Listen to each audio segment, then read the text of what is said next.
In this episode, I'm going to be breaking down the 4 essential pieces you must know if you want to be successful marketing your company. Let's get to it.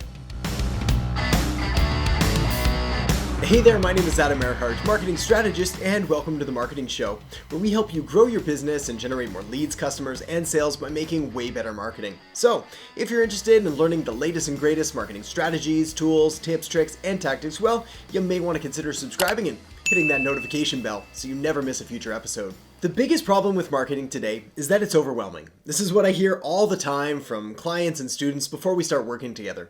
It's basically way too many things to do, too many different strategies and tactics and tools to try, and it seems like every single different marketing expert or guru out there is telling you to do one thing or another, and very often they're in complete disagreement with each other, which leaves you either stretched or confused or stuck spinning in circles, not knowing which way to go next. Fortunately, at the end of the day, it's actually a whole lot more simple than you may have been sold. And that's why in this video, I'm going to be breaking down the 4 essential pillars, the fundamental concepts, those proven foundational marketing strategies and things you really need to know if you want to make sure that your business has the greatest likelihood of success with any of your future marketing endeavors or campaigns. And the way that I'm going to be presenting these things to you today is in order of importance, with everything getting built on the previous one, meaning we've really got to make sure that we dial in and really nail foundational concept number 1 before we move on to 2 and 3 and 4. Problem with so much marketing today is that everybody seems to start with step 4, which,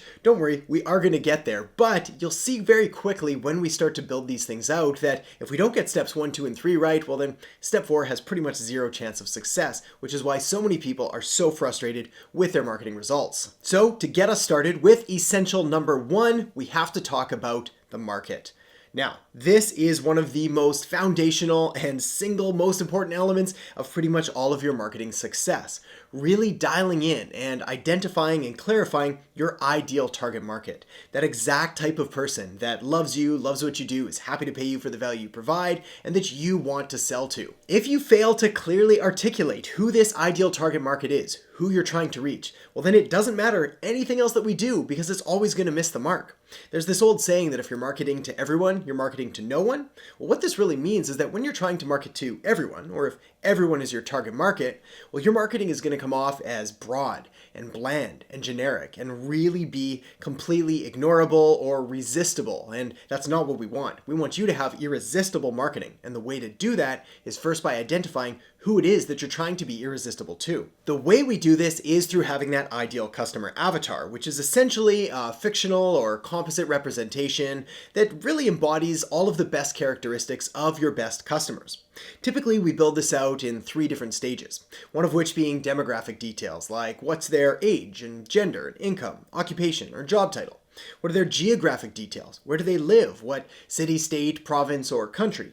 And then there's psychographic details. What are their attitudes, interests, beliefs, affiliations, and organizations? Basically, all the head stuff. Also, if you've been following me for any length of time, then you've likely heard me talk about really dialing in your ideal customer avatars, miracles, and miseries. Their miracles being all of their wants and their dreams and their goals and their aspirations. And their miseries being all of their pains and their problems and their fears and their nightmares and all of their frustrations. It's really important to really understand where your customer is coming from, really getting into their shoes and being empathetic to their situation and all of the pains that they're going through, because this is really going to help us out tremendously in the next step. But getting ahead of myself, we'll get there in just a second. Another thing that really helps to keep in mind when you're considering a market that you're trying to market yourself to is a framework called the PVP framework, which essentially stands for personal fulfillment, value to market, and profitability. So let me unpack those for you now. Basically, the first P, personal fulfillment, is how much do you enjoy working with this segment of the market?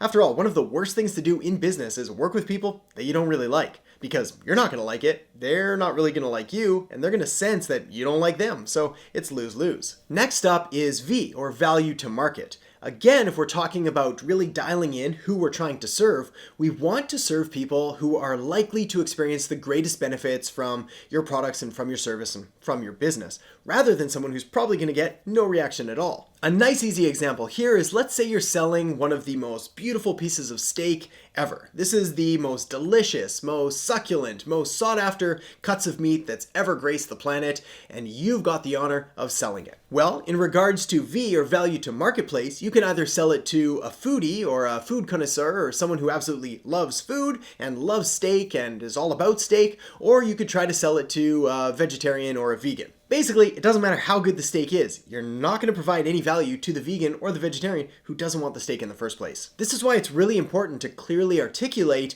what it is that your ideal target market really wants, what service that you're providing, and making sure that there's really good alignment there so you're able to deliver your products and your services to the segment of the market who's going to get the absolute most value from it. The final P is profitability, and this one's kind of obvious, but let's say it anyways, and it's basically how much profit you are going to make from different segments of the market. Probably no surprise that different segments of your customers are going to spend and basically have different levels of disposable or discretionary or even mandatory income if you're selling, say, a B2B product. Well, different segments of your market are going to have different levels of money and are also going to be comfortable spending different amounts with you. It only makes sense then to clearly identify those most profitable segments of the market so you can serve them better. And the final thing that I want you to keep in mind when it comes to your market is the RFM framework.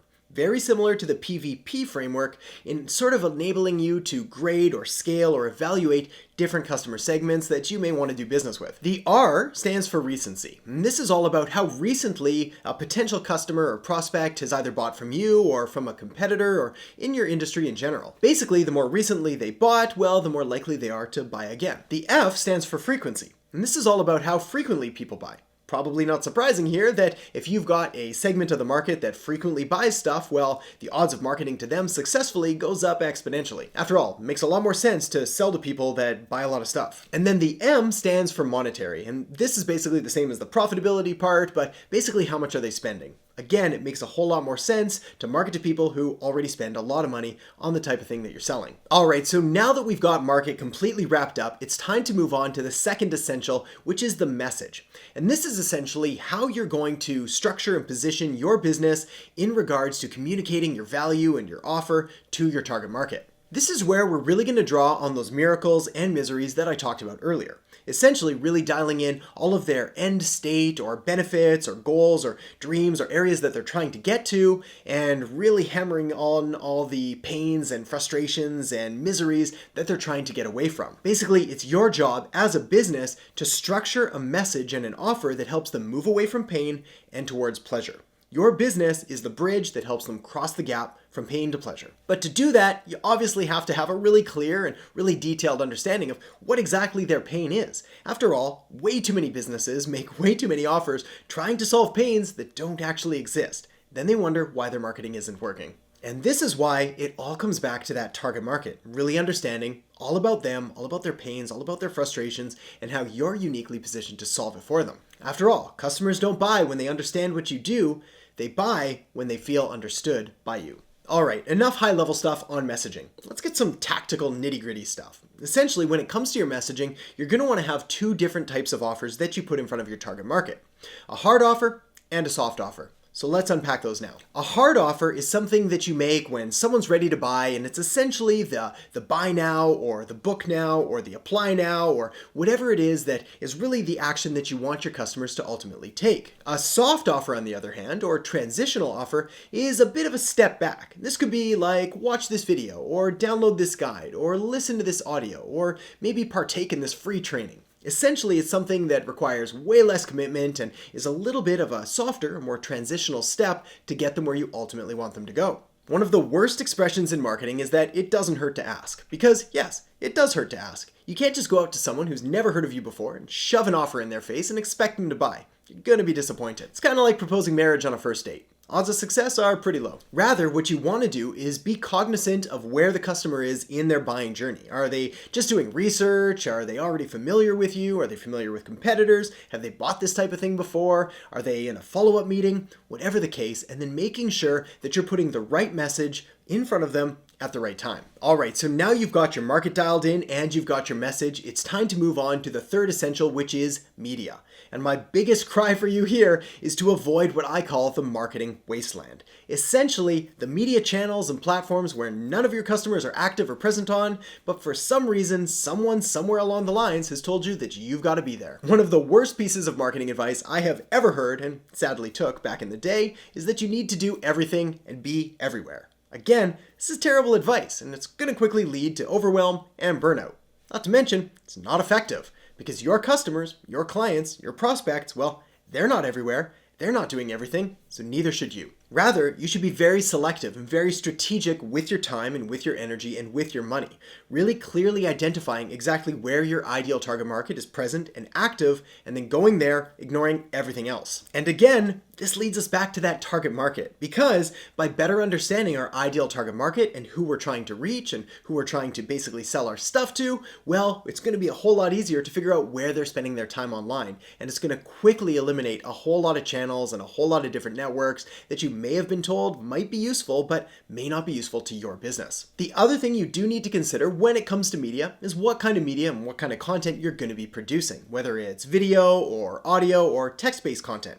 A lot of this has to do with your target market and what kind of content they like to consume, but another part of it, which is really relevant, is what kind of content you like to consume. After all, if you hate doing video is probably not a good choice. And if you hate the sound of your voice, you're going to probably want to stay away from audio. And if the thought of sitting down and writing makes you have flashbacks of school years and brings back all sorts of terrible memories, then you may not want to do a text-based platform, certainly not yourself. Now, if I did have to recommend one over the other, I do have to push you pretty strongly towards video, because it just gives you so many different options when it comes to syndicating your content.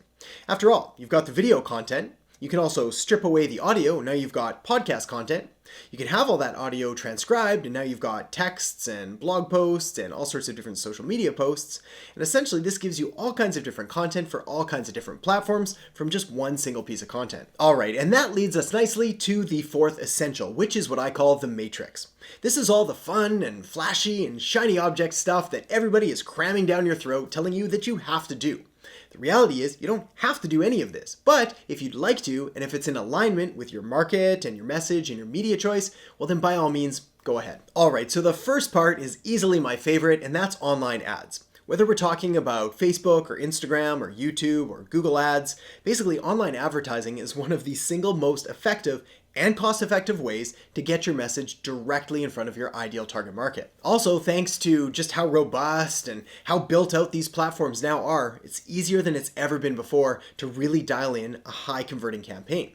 Didn't say it's easy, but it's easier than it's ever been before. The success, however, of your campaign is going to lie heavily on just how much work you've done really dialing in that market, really clarifying your message, and really making sure that you've got your media right, and basically putting it on the right platform, whether it's Facebook ads, Instagram ads, YouTube ads, or using Google. You see, when it comes to running online ads, or basically any kind of direct response marketing, there is a hierarchy, where basically 40% of the success of your ad is going to come down to your list or to your targeting. This is your market. Another 40% is going to come down to the offer that you're making and just how irresistible it really is. This would be your messaging.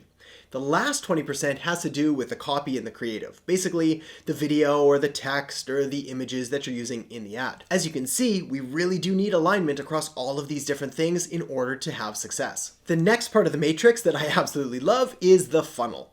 Basically, a funnel, if you've never heard of one before, is nothing other than something that guides the customer through the journey and basically takes them from having no idea who you are all the way through to becoming a loyal and loving paying customer. For lack of a better term, it's essentially building know, like, and trust factor in the smoothest and cleanest way possible. A funnel helps to guide people from where they are to where you want them to go, and essentially takes place, especially in the context of the matrix and what we're talking about here. Well, the way this might work would be they would go from an ad to a landing page, which is really just a simple page on your website that's going to offer them some kind of value in exchange for their name and email address. Once they do that, we'll take them to a thank you page, another page on your website, where we can either deliver on the promise or offer them the next step. And then after that, we can follow up with an email nurturing sequence or some retargeting ads, which, probably not surprisingly, are the next steps in the matrix. First up, when it comes to retargeting and nurturing, is email. And there's really no better platform than email, yes, even still today. All you really need to do is think about your content consumption habits and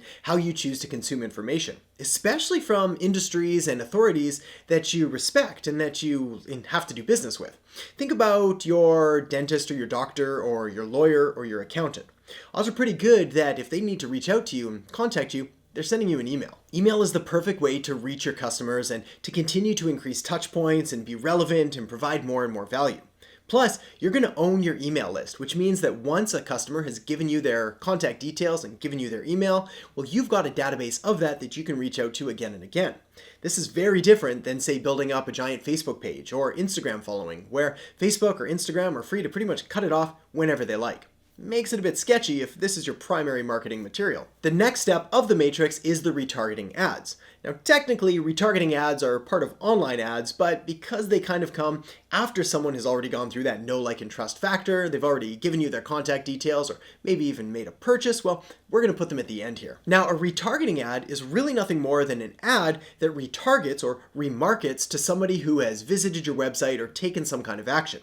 So these ads are structured very different than a cold lead generating ad to someone who has no idea who you are. Basically, with a retargeting ad, there's no need to reintroduce yourself or reintroduce your service because people probably already have a pretty rough idea of what you do. Therefore, the goal of the retargeting ad is really just to provide more value, to increase touch points, to show up again and again, and to try to essentially nurture them even more and get them to take the next step in the relationship. Fortunately, thanks to the online ad platforms like Facebook and Instagram and YouTube and Google, well, setting up retargeting ads has never been easier. All you really need to do is get a pixel, which is a little bit of code from these different platforms, install it on your website, and you're off to the races. The beauty of retargeting ads as well is that it's incredibly cost effective because you're not going to be marketing to everybody, you're just going to be marketing to a very small segment of the population who already know, like, and hopefully trust you.